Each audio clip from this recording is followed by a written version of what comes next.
is the producer.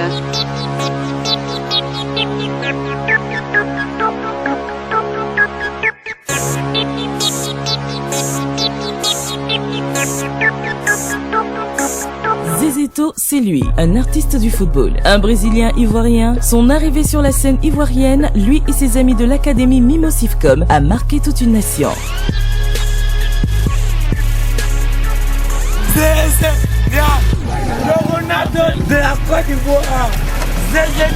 Zézé Venance à Abidjan se souvient toujours d'où est partie cette vie de footballeur. Son enfance, il l'a passée entre Abobo et Solbeni. Dieu seul sait. Ce jeune homme venu d'Abobo, un quartier populaire d'où sort la crème du football ivoirien, est aujourd'hui devenu mûr. Zézéto nous ramène sur les chemins de son enfance d'Abobo à Solbeni. Ouais, mon quartier. Toi aussi. Ouais, terrain. À midi, il joue tout le temps. Son environnement familial, dans la cour où il a grandi et les aires de jeu où il a fait ses premiers shoots. Ça, c'était chez moi. À gauche, là? Ouais. Voilà, c'est bleu, là. D'abord, on était ici, et puis après, on a déménagé. Le local. Et dans la même cour.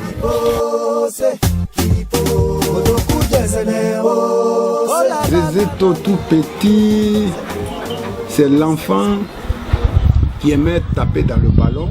Il était toujours avec ses amis d'enfance, frapper le ballon dans le désordre avec ce que vous connaissez dans notre tradition. En plein soleil, ils sont là, Zézéto quitte là, Zézéto, bon, il s'est donné au football. L'effet du football était en lui. Quand vous le voyez maîtriser le ballon, vous sentez qu'en lui, il y avait cette hargne, cette force, cette valeur qui était en lui. Et comme ça, on l'a connu. Des terrains de jeu improvisés sur des voies et le football derrière des classes de l'EPP Clouicha. Zézéto était déjà destiné à briller au football. On avait les grands frères qui ont joué les comités, tout ça. Bon, il y en a qui sont plus là, quoi. À tout moment, à n'importe quelle heure, il n'y avait pas d'heure. Donc, et puis en plus, on est toujours avec des amis et tout ça. Donc, Il avait les dribbles dont lui il avait le secret, quoi. Tout le monde le connaissait en tant que Zézéto. On dit Zézéto en train de jouer un match qui ne passe maintenant. Tout le monde peut aller voir Zézéto. Vraiment, il était très dangereux en dribble. Ici, c'est mon ancien quartier aussi. Il y avait ma couche juste derrière. Je ne sais même pas si elle existe encore. Hey, ils ne vont même pas à l'école. Ah, c'est ça qui est devenu comme ça. Ici, ça est notre terrain. Et puis les femmes la vendaient ici.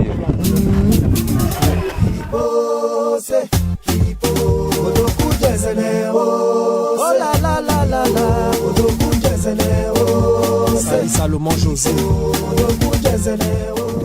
17h, par là ici. Fille comme garçon. Et puis on prend tout le monde en témoin. Tu vas te défiler, mon gars. Je te rappelle. Par là pour amusement. Quand l'autre a choisi par là, tu veux. Par là pour amusement. Ouais, par là pour amusement. Le premier qui choisit. Le premier qui choisit, il a pris par là. Non, t'apprends par là. D'Abobo à Solbeni, Zézéto a eu du vécu sur ce trajet.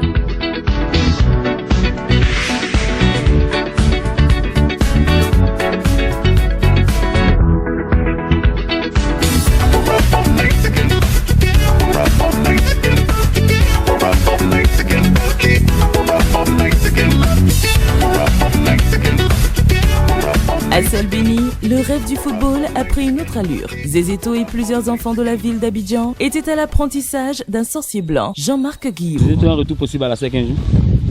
Ah, ça c'est... Tout le monde me pose la question. Ouais, c'est pas impossible, pourquoi pas. C'est pas impossible. C'est toujours bien de revenir au Bécane.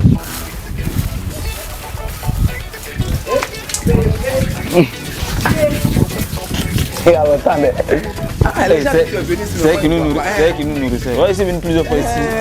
Mais c'est ma soeur. Non, c'est elle qui nous nourrissait ici. Colo, tout le monde. Maestro, tout ça. Amen.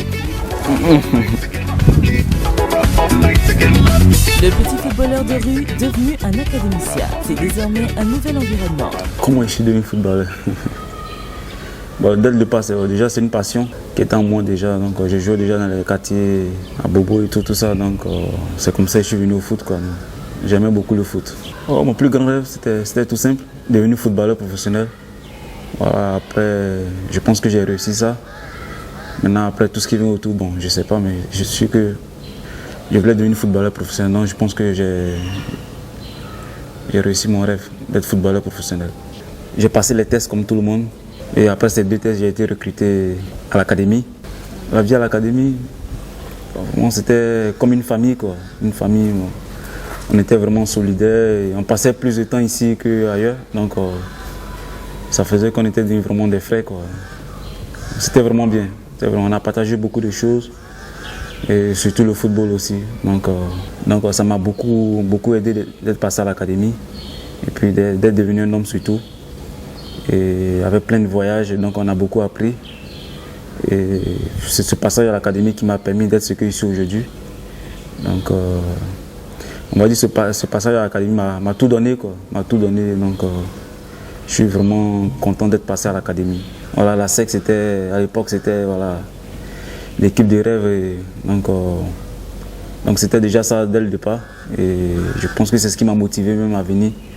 Parce que ça nous a permis de voir à l'époque les grands joueurs qu'on rêvait de voir et de toucher. Ben Badi, il y avait Gadji Seli, il y avait Kasukwajo Lucien, Amani Yao.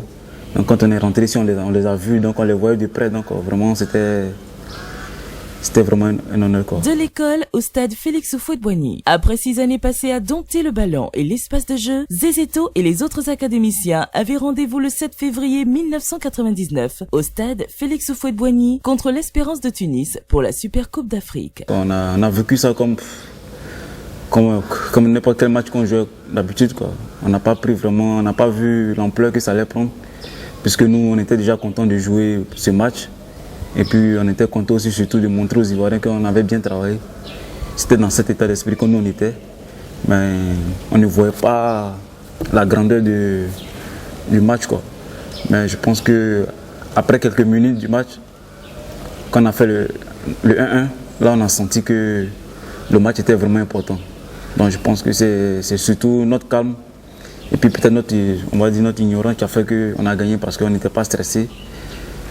On a pris le match comme il fallait et puis voilà, donc ça s'est bien passé, quoi. Moi-même ça m'étonne que c'est moi qui ai choisi parce que bon, c'est vrai, j'ai marqué 2 buts, mais quand j'ai regardé le match, bon, j'ai joué normal, quoi.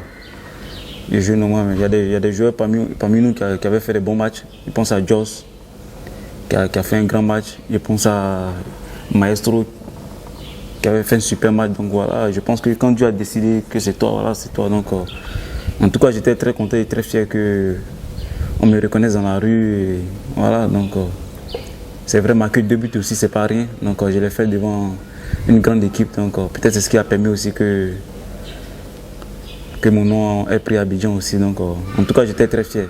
Mais j'ai pas pris la grosse tête. Donc,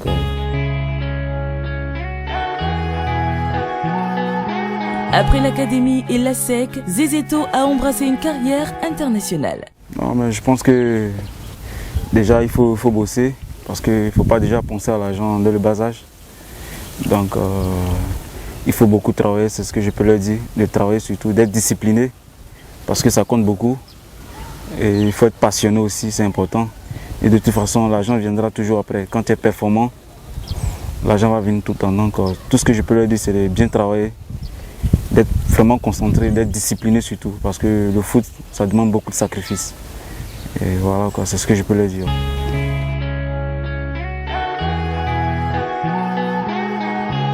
ici, c'est toute ma vie. J'ai passé toute mon enfance ici, hein, depuis l'âge de 11 ans jusqu'à mes 20 ans.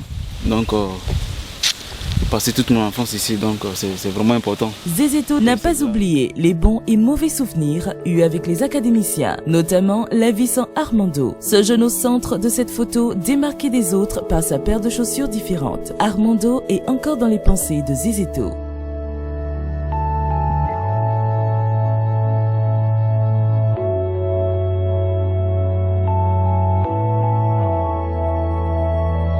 Vous savez, quand vous êtes dans une famille, c'est difficile de penser que voilà, vous allez perdre quelqu'un, votre frère ou bien votre truc. Donc c'était vraiment difficile. Donc quand c'est arrivé, bon, ça nous a choqués nous tous parce que déjà on ne croyait même pas même. Voilà, c'est le jour de l'enterrement quand on s'est rendu compte que vraiment on venait de perdre quelqu'un. un de nos frères, quoi. Donc c'était vraiment un moment très difficile. Et puis en plus c'est quelqu'un qui avait de l'avenir dans le foot parce qu'il était vraiment bon.